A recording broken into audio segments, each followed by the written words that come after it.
কবিতাৰ শিৰোনাম ছায়া কৃষ্ণা। কবি গোপাল দাস। তোমাৰ নামটো সুৰ হৈ বাজে বুকুত, প্ৰতিটো উশাহত কেৱল তোমাকেই বিচাৰোঁ। কৃষ্ণ ৰঙৰ চুলিতাৰি যেতিয়া বতাহত উৰে, কৃষ্ণা মোৰ পৃথিৱীখন ৰৈ যায় তাতে। তুমি হাঁহিলে ৰ'দ ওলায় মোৰ আকাশত, তুমি নমতা হ'লেও মই কথা পাতোঁ তোমাৰ ছায়াৰ সতে। কিতাপৰ পাতত লিখোঁ তোমাৰ নাম হাজাৰবাৰ।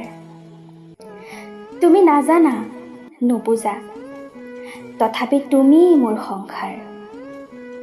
দূৰৈৰ পৰা চাই থাকোঁ, কাষ চাপিবলৈ ভয়।